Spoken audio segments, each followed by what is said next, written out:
de la soirée de Pessah, comme nous savons, à tous les temps et dans tous les lieux,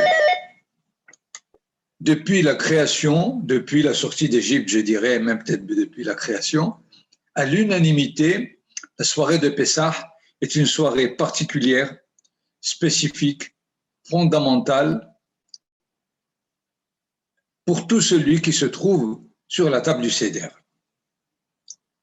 Par ailleurs, chacun, dans son sentiment, le vit complètement différent. Il y a ceux qui aiment beaucoup la soirée du Seder pour la bonne table. Il y a ceux qui apprécient le folklore juif de cette soirée. Il y a ceux qui pensent qu'il faut prolonger la tradition juive en rappelant la sortie d'Égypte. Il y a ceux qui disent c'est vraiment la notion de base de la liberté individuelle est quelque chose qu'il faut vraiment enseigner et rappeler.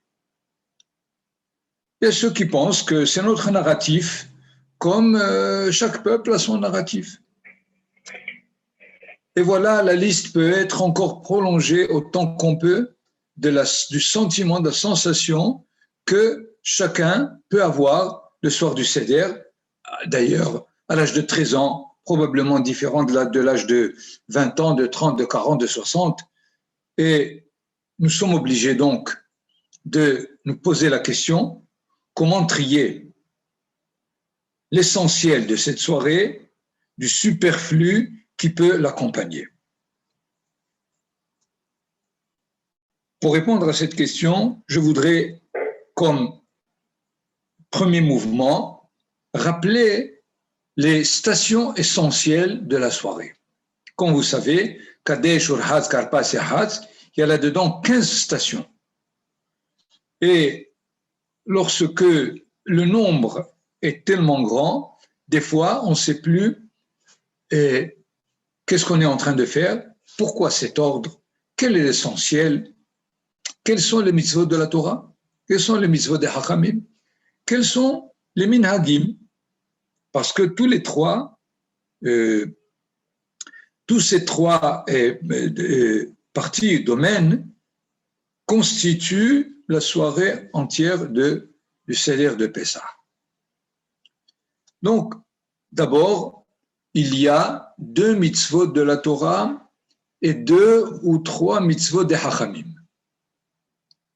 Les 2 mitzvot de la Torah, c'est évidemment la Haggadah, le récit de la sortie d'Égypte, et la consommation de la matzah. C'est dans Magid et dans Motzi Matzah. Les mitzvot des Hachamim, 2 essentiels, c'est évidemment les 4 verres, les 4 coupes de vin ou les 5 coupes, les 4 pour ceux qui sont en Chutz La'aretz, les 5 coupes c'est pour ceux qui sont en Israël, j'expliquerai pourquoi, et la consommation du maror. Le maror, la laitue, avec la haroset évidemment. Une troisième aussi importante, c'est le fait de s'accouder, ce qu'on appelle la heseba, s'accouder le soir de Pessah dans des endroits bien précis. Les Hachamim conseillent de le faire tout le repas, sauf dans le karpas et dans le maror, mais en tout cas, il faut le faire dans la consommation de la matzah et dans les 4 coupes ou les 5 coupes de vin.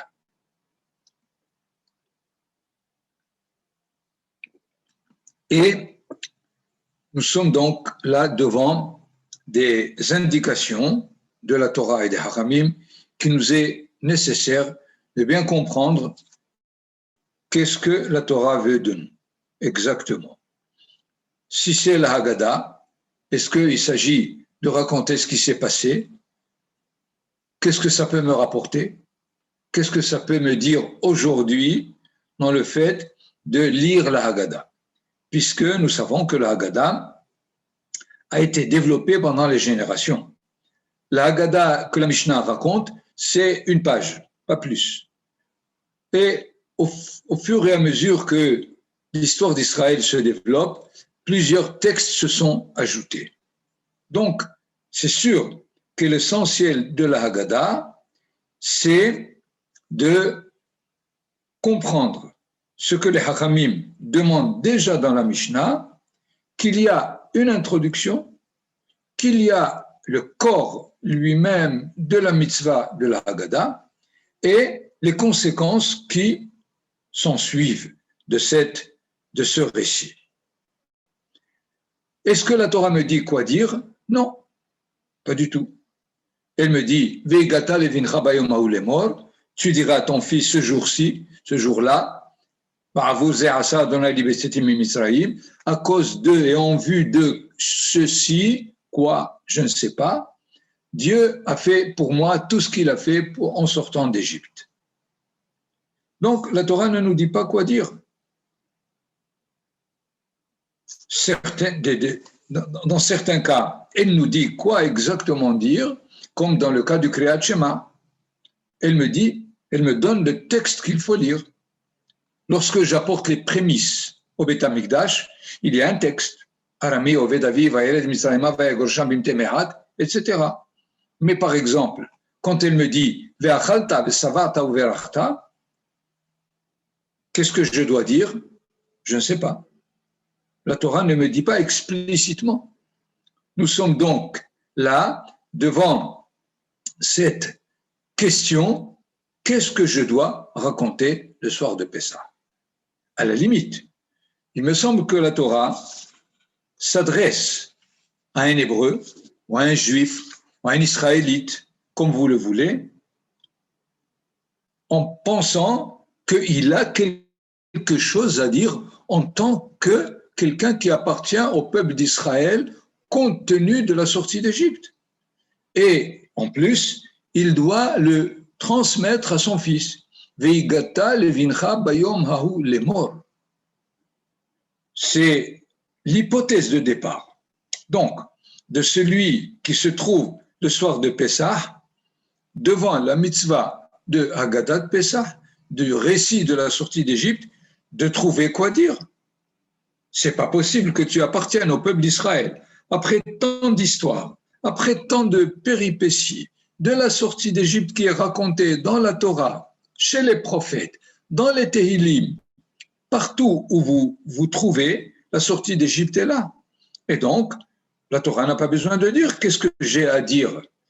C'est à toi de développer et à ton niveau, là où tu te trouves, la continuité de l'histoire qui a commencé à la sortie d'Égypte. Malheureusement, l'histoire a fait que le juif, le simple juif d'Israël, ne sait pas quoi dire. Alors, les Hachamim sont venus donner quelques indicatifs, des points essentiels qu'il faut développer.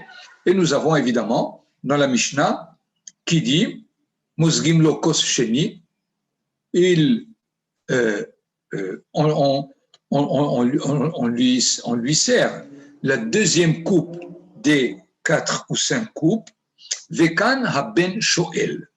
Et là, le fils pose la question, comme si, de façon évidente, nous sommes là, autour d'une table, et quelque chose pose question. Le fils se trouve devant une certaine conduite qui n'est pas la même toutes les soirées de fête ou de Shabbat. Vekan haben shoel. Quelle question il pose? Il pose la question qu'il pose. C'est-à-dire, on a mené une certaine vie juive telle que ce soir-là, le fils se trouve dans un étonnement. Et si le fils n'est pas assez conscient ou intelligent, Aviv melamedo, son père lui enseigne quoi? Donc, nous voyons ici un certain trajet que les Hachamim imaginent, pensent, qu'il est tout à fait normal que le soir de Pessah, il y ait une question à poser à propos de l'histoire d'Israël.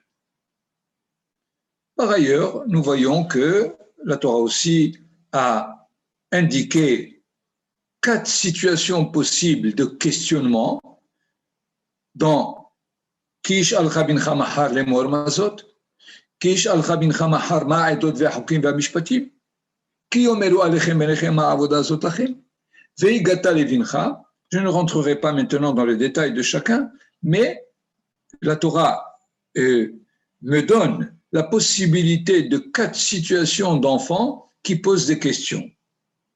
Et pas forcément le soir de Pessah, évidemment. Mais le soir de Pessah est privilégié pour entretenir comment prolonger, comment continuer l'histoire des générations de père en fils. Et dans ce cas, la Haggadah, comme elle est écrite déjà depuis le temps de la Mishnah, me propose une certaine marche, une certaine démarche à la limite de la Haggadah de Pessah, et me propose, après ces questions-là, Mathil Begnut Umsayem Beshevah. Il commence par raconter le côté péjoratif, négatif, et continuer par le côté magnifique, Sheva, c'est-à-dire quoi? Et la Mishnah ne nous dit rien du tout, mais elle nous propose comment voir la sortie d'Égypte à travers ces 2 possibilités, Gnut ve Sheva, et le Talmud nous propose 2 possibilités qui sont incluses à l'intérieur de la Haggadah. Avadim Aïnou le Parao, c'est Gnut, c'est un instant défectueux. Nous étions esclaves, serviteurs, dépendants chez le Pharaon. Et Dieu nous a fait sortir d'Égypte. C'est le côté merveilleux.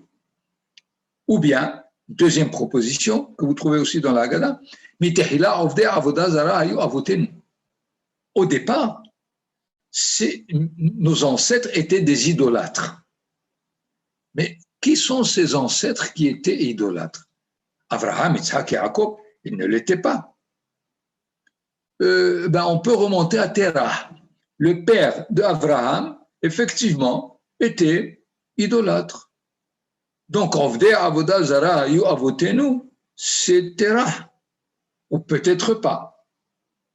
Avotenu sont ceux qui étaient en Égypte, et nombre d'eux étaient idolâtres. Ils ont servi les dieux d'Égypte. Et maintenant, Hamakom, Akadosh Baruch Hu, nous a rapprochés vers son culte.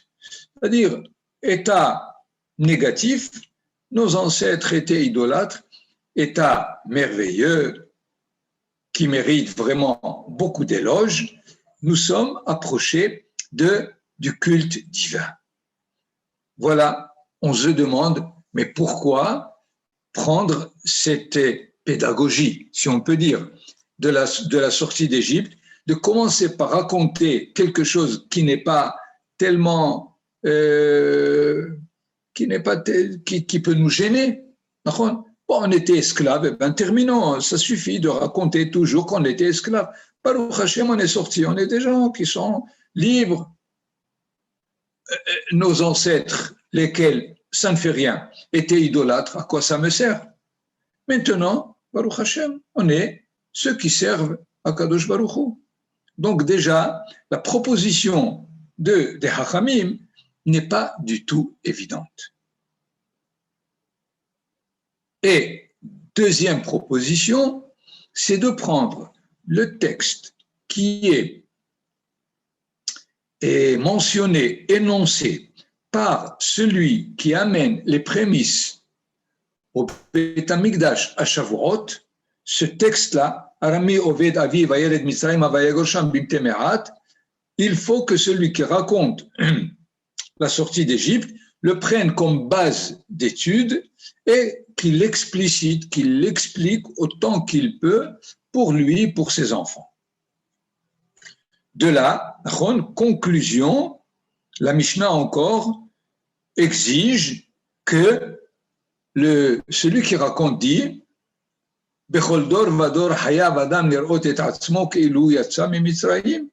dans chaque génération, il faut que celui qui participe à la nuit de Pessah sache comme si c'est lui-même qui est sorti d'Égypte. Première conséquence, première conclusion. Deuxième conclusion, le Hallel. Ça va? Donc, ce que j'ai dit au début, il y a une introduction, il y a le corps du devoir, le corps du récit et les conséquences qui s'en suivent. Il faut, à la limite, une étude de plusieurs heures de ces trois parties pour dégager l'importance. Mais au moins, lorsque vous êtes dans la Haggadah de Pessah, sachez quand commence le récit, quand il se termine, où en est l'introduction, où en sont les conséquences qui me concernent à moi. Je ne suis pas simplement en train de lire un texte. La Torah ne me demande pas de lire un texte. Elle me demande d'être l'acteur par excellence de la sortie d'Égypte. C'est pour cela, si vous voulez, on indique immédiatement, l'introduction s'arrête jusqu'à Tseulmad Mabikesh Lavan Arami Larasot Yaakov Avinu. C'est plusieurs textes qui sont inscrits à l'intérieur de la Haggadah qui ne sont pas encore le récit de la sortie d'Égypte. Mais c'est nécessaire de bien comprendre l'introduction elle-même pour que le récit réussisse. Le corps lui-même, qui commence se termine après le texte de la Mishnah lui-même, qu'on a dans la Haggadah. Rabban Gamliel aya omer, kol mi shelo amar shlosha dvarim elu bapesach lo yatsa yedei chovato. Tout celui qui n'a pas énoncé trois choses dans la fête de Pessah, lo yatsa, il n'est pas acquitté de son obligation. Pessah, matzah ou maror. Il faut qu'il dise quels sont les contenus du sacrifice qui est Pessah, de la matzah qu'on consomme avec et du maror que l'on consomme avec. Et quand on a terminé Pessah al-Shuma, Pessah pourquoi? Matzah al-Shuma et maror al-Shuma, dès qu'on a terminé, le récit de la Haggadah, c'est terminé, il s'est achevé. À partir de là, conséquences. Si tu as vraiment fait le récit de la Haggadah, voilà quelles sont les conséquences. Qui sont, d'abord, personnelles, le fait de savoir que moi-même, je participe à la sortie d'Égypte et comment je peux faire comme si, comment on peut me demander de me sentir comme si j'étais dans la sortie, mais je n'étais pas. C'est que la Torah ne me demande pas de savoir si j'étais là-bas, qu'est-ce que j'aurais été, mais que la sortie d'Égypte n'est pas la sortie du pays d'Égypte. Pas du tout. Ça, une génération l'a faite et c'est terminé. Et personne d'autre ne pourra la faire. Mais la sortie d'Égypte, c'est la sortie de toutes les limites. Mitzrayim a comme racine le sens metzer, tsar, dire ce qui est étroit, ce qui est frontière, ce qui est limitatif. La Haggadah me demande si j'ai vraiment compris le récit de la sortie d'Égypte, maintenant à moi de sortir de toutes mes limites, de toutes mes frontières, de tout ce qui me limite dans ma vie. Que cela soit des tlouyotes, des dépendances, une dépendance économique, une dépendance intellectuelle, une dépendance sentimentale, une dépendance de certaines habitudes incorrectes. Il s'agit de bien définir toutes ces dépendances et de sortir de ces dépendances. C'est ce que la Haggadah me demande, étant donné que je participe, que je suis élément constitutif à 100% d'un peuple qui a fait cette expérience à la sortie d'Égypte et qui est sorti de toutes les Égyptes à venir, pas seulement de l'Égypte qui est passée. Me semble, c'est une conclusion fondamentale ici de celui qui a écrit la Haggadah et déjà depuis le temps de la Mishnah, de me dire Bechol dor vador, hayav adam, yirot et atzmo keiluhu yatsa mi Mitzrayim. Donc, d'abord, projeter la sortie d'Égypte sur moi de façon pratique, de façon réelle. Deuxièmement, il y a un petit mot là sur lequel je vais insister par rapport au début de la Haggadah. Au début de la Haggadah, on dit Avadim hayinu le Pharaon be Mitzrayim, nous étions esclaves chez le Pharaon, vayotzienu Adonai Eloheinu mitzam. Et Dieu nous a fait sortir. C'est-à-dire, on n'est pas sorti. C'est Dieu qui nous a fait sortir. Si c'était Avadim hayinu le Pharaon be Mitzrayim, esclaves nous étions, vanetse mi Mitzrayim biyad hazaka. Et nous sommes sortis. Non, sache qu'on t'a fait sortir. Maintenant, puisque ça s'est passé comme ça,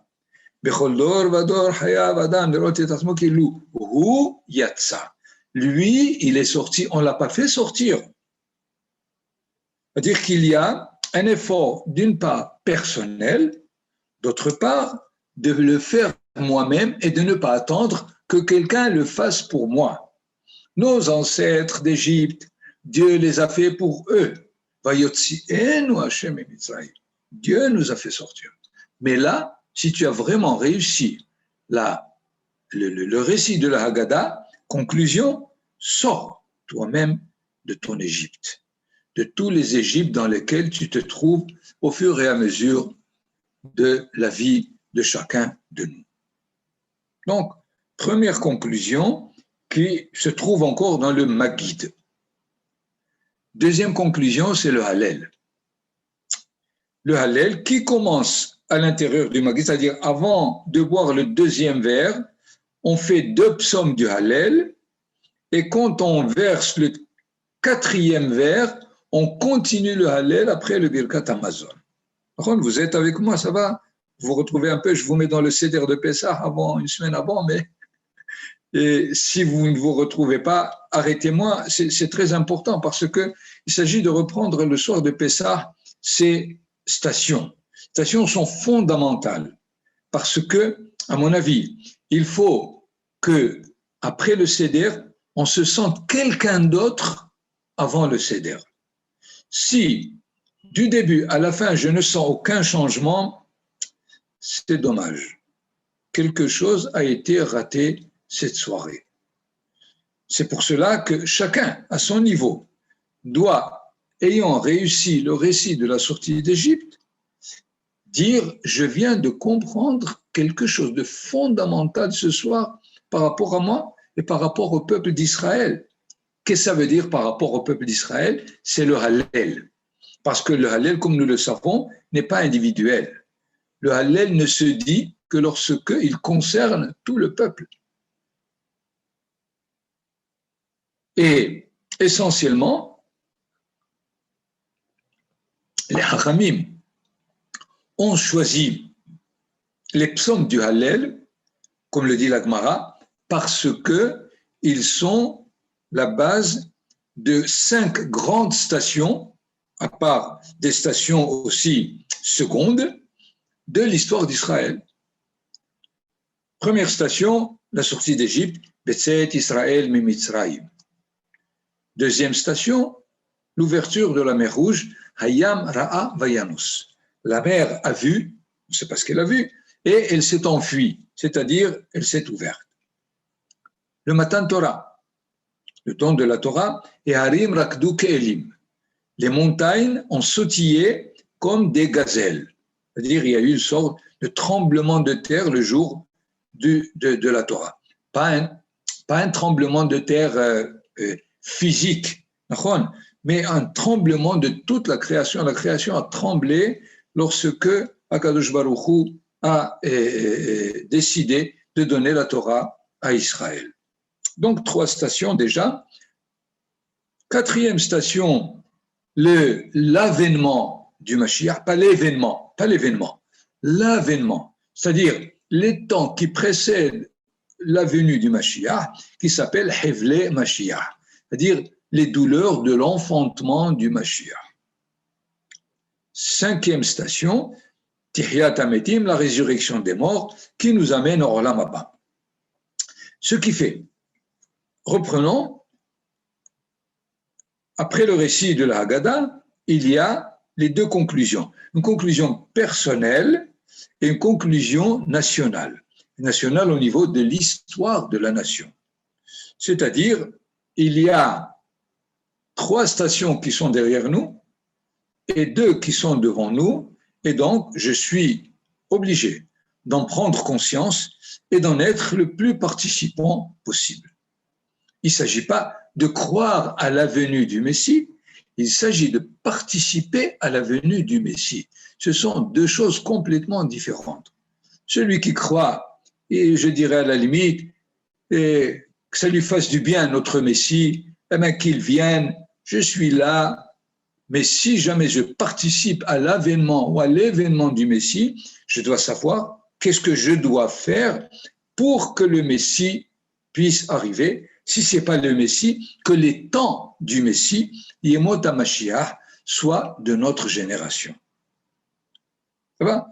J'ai fait très schématique. C'est sûr, il n'y a aucun doute. Il s'agit maintenant, probablement, de trouver le temps de faire l'étude de la Haggadah, parce que je voudrais passer quand même aux coupes de vin que les Hachamim nous ont instituées. C'est-à-dire, selon la Torah, elle ne me demande pas de boire du vin, de boire des coupes de vin, du tout. C'est les Hachamim qui ont institué, à cause de plusieurs textes, de boire 4 coupes ou 5 coupes de vin. Les 4 coupes sont basées sur 4 pas notions, mais 4 stations que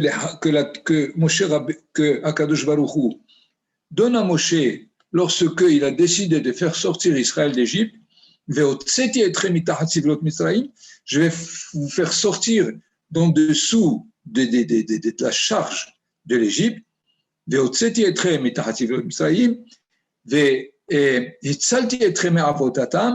vous sauverai de leur asservissement. Je vous délivrerai avec une main étendue. Je vous prendrai comme peuple. Voilà les 4 termes de la Géoula, en face desquels les Haramim demandent 4 coupes de vin. Seulement, il y a, en continuant ces versets, je vous amènerai à la terre, Asher Nishba'ati le'Avraham le'Yitzhak le'Yaakov, à propos de quoi j'ai prêté serment à Avraham, Yitzhak et Yaakov, je vous la donnerai comme héritage définitif, je suis l'Éternel. Donc il y a un verbe, une station qui n'a pas de coupe. C'est pour cela que les Hachamim ont quand même donné une 5e coupe. La différence, c'est que 4 coupes sont obligatoires, la 5e est facultative. Pourquoi faire ces différences? Alors revenons d'abord. Pourquoi faudrait-il du vin? Pourquoi faudrait-il boire du vin?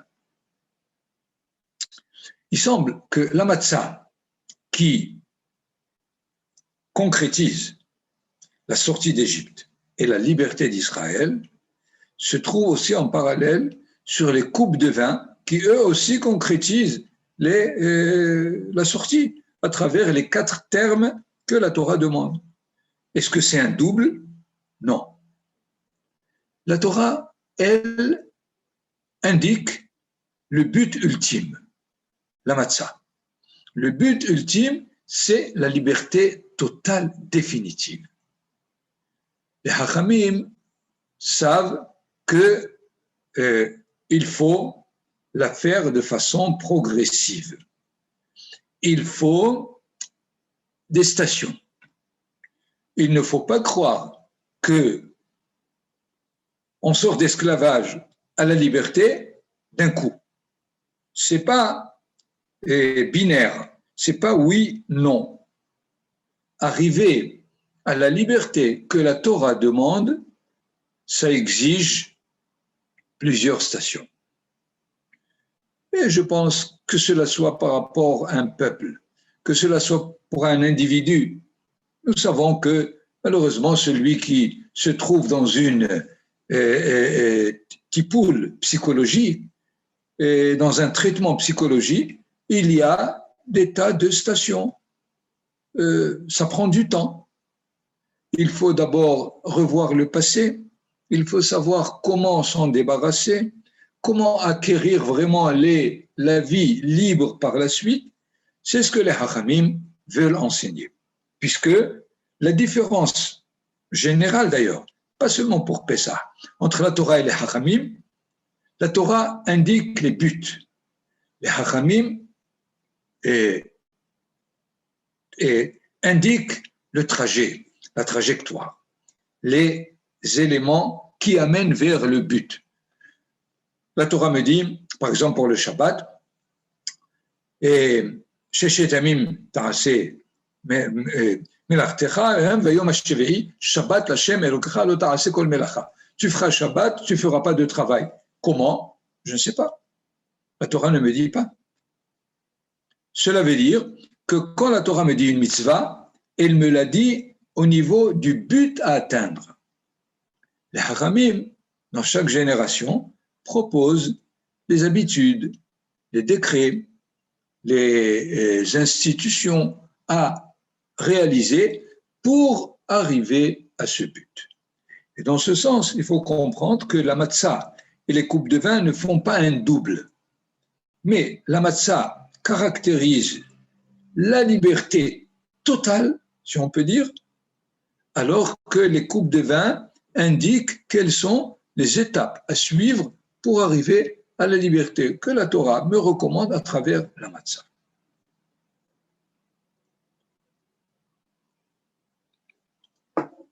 Donc, dans ce sens, je voudrais revenir pour les 4 coupes et les 5, puisque historiquement, il s'est trouvé que la 5e station, qui est Ve'eveti etchem el haaretz asher nasati et yadi, je vous amènerai au pays pour lequel j'ai levé ma main, j'ai prêté serment, n'a pas été réalisée pour la génération du désert.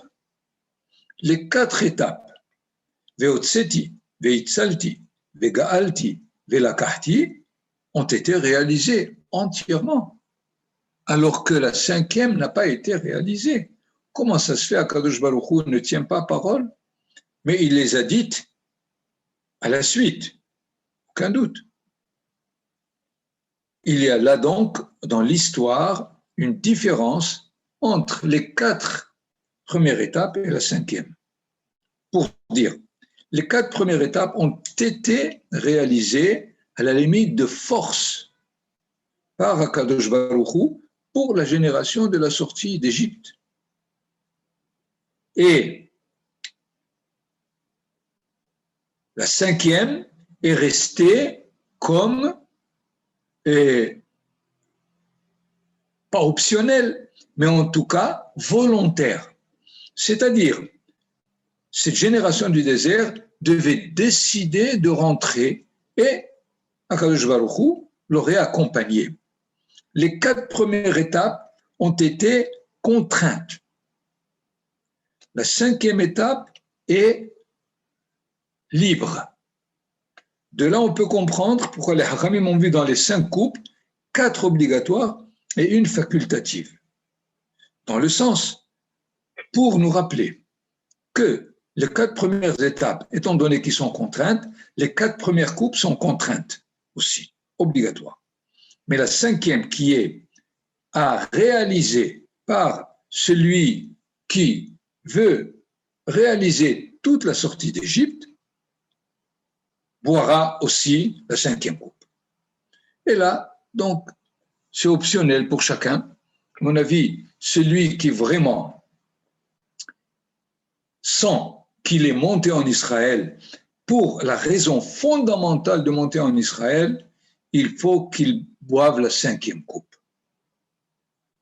Celui qui a encore des doutes, il peut s'abstenir et ne boire que les 4 coupes de vin. C'est sûr que les Hachamim, là aussi, ont exigé du vin.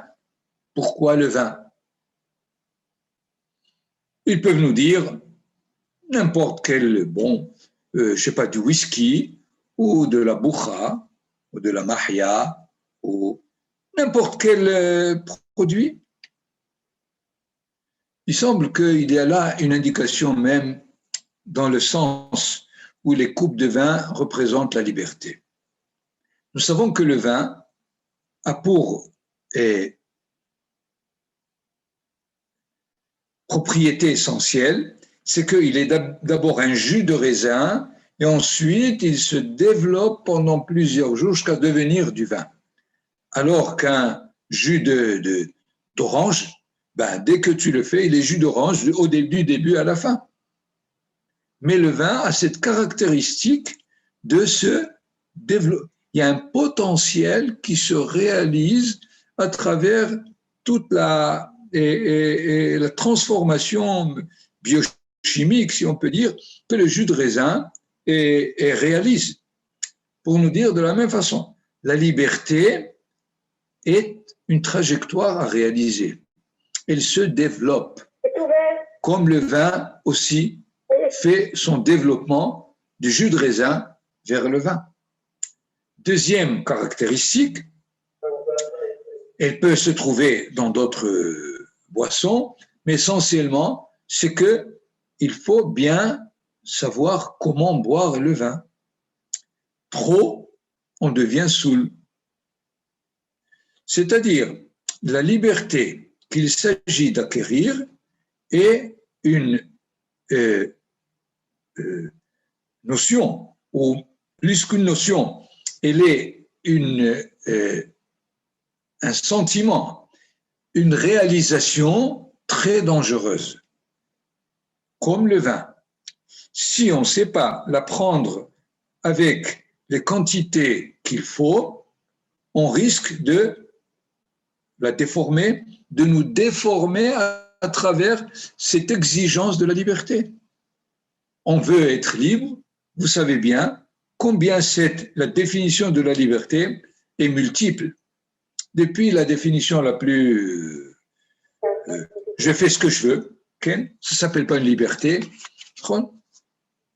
jusqu'à la définition qui dit ta liberté s'arrête lorsque commence celle de l'autre, c'est-à-dire une définition négative, c'est-à-dire où est-ce que je peux me sentir libre et jusqu'à ce que l'autre, tu vas le gêner.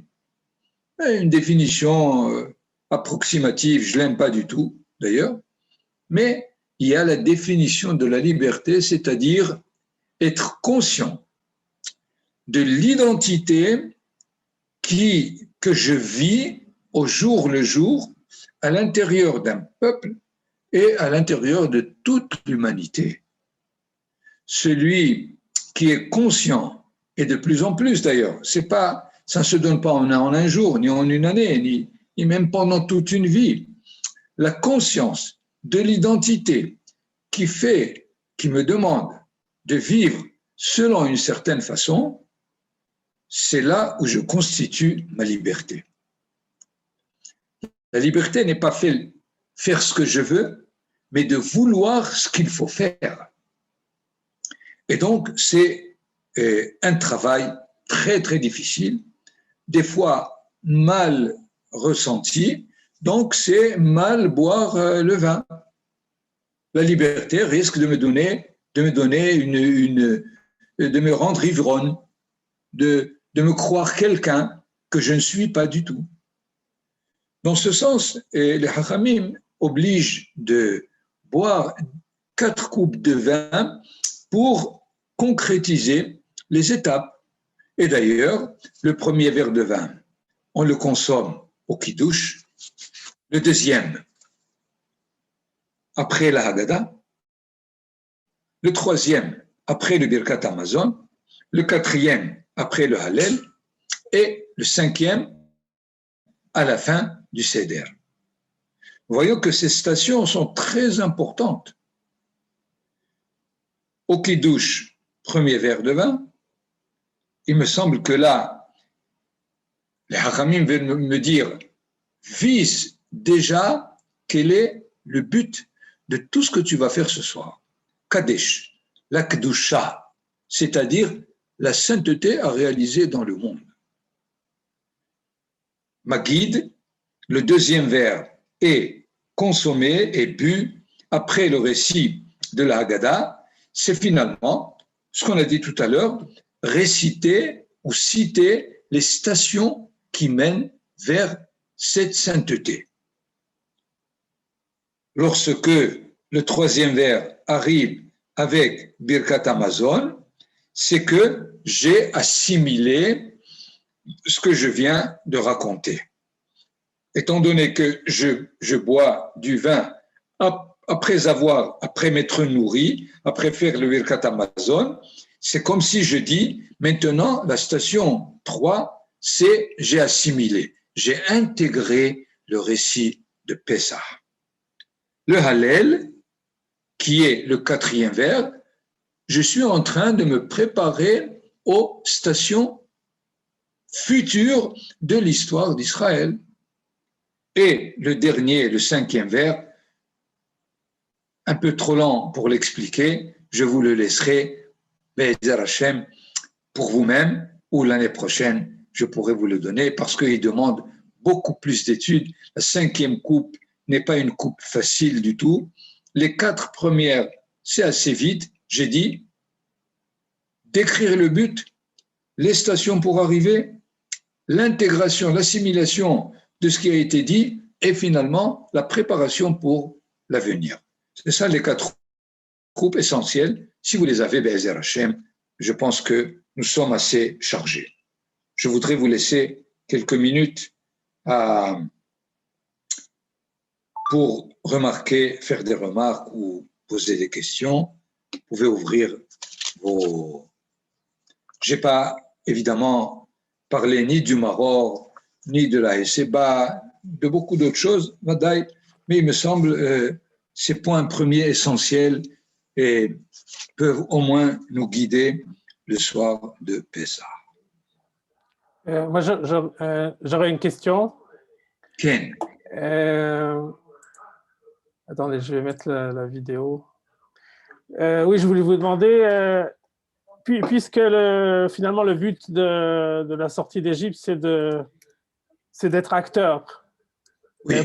Pourquoi est-ce qu'en Galoute, en dehors d'Israël, on continue à faire le Seder, alors que c'est un but qui est que théorique, on ne le fait pas. Ken, c'est une question fondamentale, très, très importante, surtout pour les gens de Galoute. Il semble qu'il y a eu 2 événements à la sortie d'Égypte essentiels. C'est que le soir, il y a eu la délivrance et le jour, il y a eu la sortie. Ce sont 2 étapes très, très fondamentales. D'ailleurs, ce qui explique pourquoi tout le récit de la sortie d'Égypte, c'est la nuit et pas le jour. Alors que la Torah me demande de me souvenir de la sortie d'Égypte le jour. Et je ne pourrais pas rentrer dans cette question. Depuis le départ, le récit de la sortie d'Égypte, selon la Torah, la nuit. Les Zacharta qui avaient d'Aïta Be'eretz Mitzrayim, le jour. Et d'ailleurs, vous avez un texte dans la Haggadah qui dit Mazkirin Yetziat Mitzrayim Balelot. Ma Rabbi Elazar ben Azaria. הרי אני כבן 70 שנה, ולא זכיתי שתאמר את יצרים בלילות, עד שדרשה בן זומא. C'est-à-dire, rappeler la sortie d'Égypte, c'est pas le soir, mais le jour. Raconter la sortie d'Égypte, c'est le soir. Quelle différence? Première différence rapide, c'est que la sortie de l'esclavage, la Géoula, a été le soir. Mais la sortie par rapport au monde extérieur a été le jour. Donc il y a deux événements fondamentaux. L'événement personnel, intérieur, de Israël, et ne concerne pas du tout les peuples ou l'humanité, c'est Israël, ça c'est la nuit. Mais ce qui doit concerner les autres, c'est le jour. C'est-à-dire notre dévoilement par rapport au peuple, c'est la deuxième étape. Dans ce cas,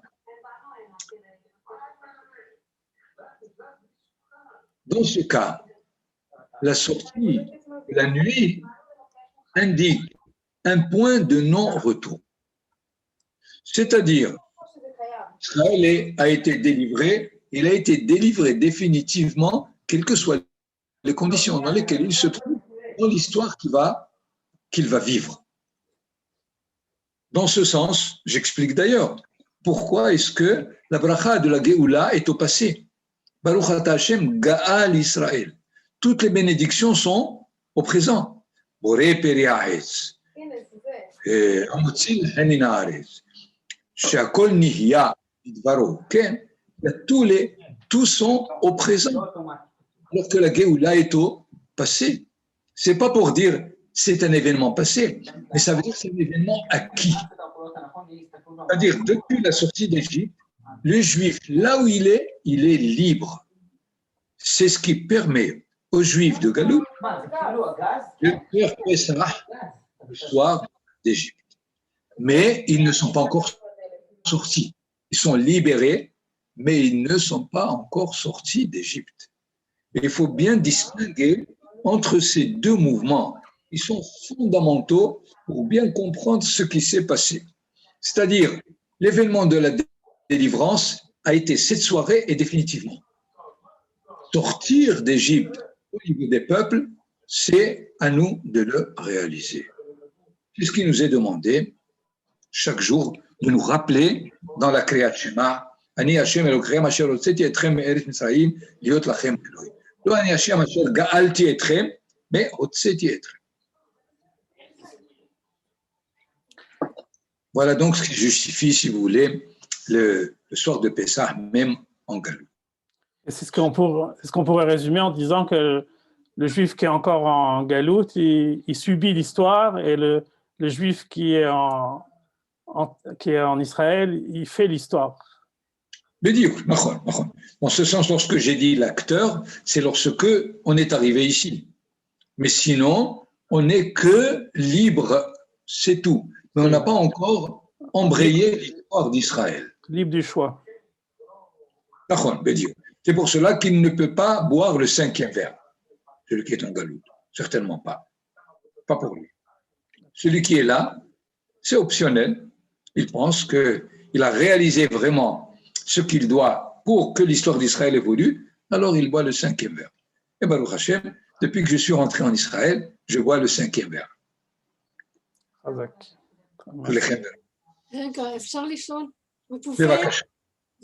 Vous pouvez répéter les quatre étapes. Les quatre? C'est le but, la Kedusha. Qu'est-ce qu'il y a après? Ah, j'ai dit, puisque c'est dans Kadesh, donc le premier vers est orienté déjà notre direction. Il faut savoir où est-ce qu'on va arriver pour savoir quelle route on prend. Et dans ce sens où la Kedusha, nous savons, c'est l'objectif d'Israël, simplement. Mais qu'est-ce qu'il y a après, le second, le troisième? Puisque le deuxième, on le boit après Magid, à la fin de Magid. Dans ce sens, qu'est-ce que je fais? J'indique les différentes stations depuis la sortie jusqu'à nos jours. Le récit. Le troisième vers, c'est après le repas. On a fait le Birkat Hamazon. Après le Birkat Hamazon, qu'est-ce que c'est que le repas? Ça veut dire j'ai intégré ce qui va me faire participer à la vie. Donc, j'ai écouté le récit, Et maintenant, je l'ai intégré et je me mets en route. Le quatrième, c'est le Hallel, comme nous l'avons dit, les stations, j'ai devant moi clair les stations à venir. Je n'oublie pas que l'histoire n'est pas terminée. Et quelles sont ces deux stations essentiellement? J'ai dit l'enfantement, les douleurs de l'enfantement du Mashiach, que je participe, que je sache qu'est-ce que c'est que ces douleurs, que je c'est le quatrième vers. Le cinquième vers, c'est vraiment le fait de faire à ce que l'humanité et chaque jour devient l'objectif de la Kedusha. Il faut plus éclaircir et élargir cette idée. Comme je vous le dis, ça demande un peu de temps. Je suis vraiment désolé. Et Be'ezer Hashem. Rappelez-moi une autre fois, même après Pessah, c'est nécessaire, c'est très important.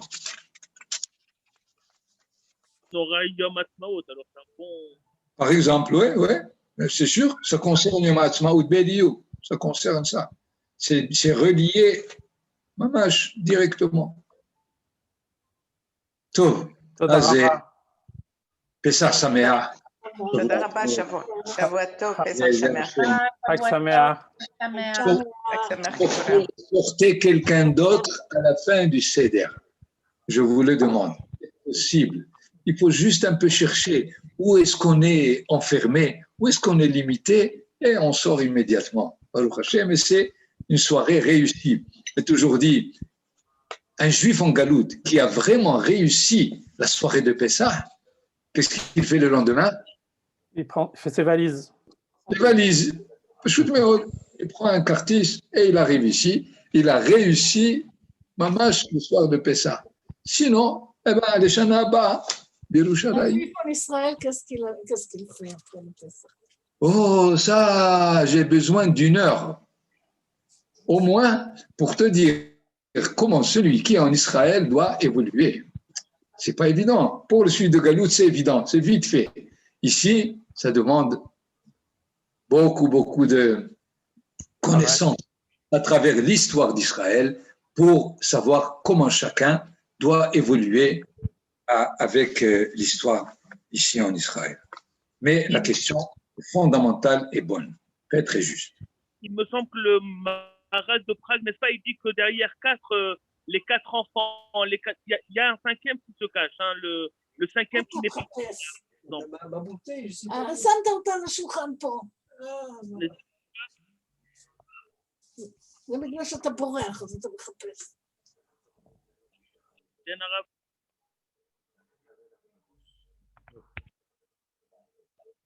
Donc il est parti. C'est ça, sa mère.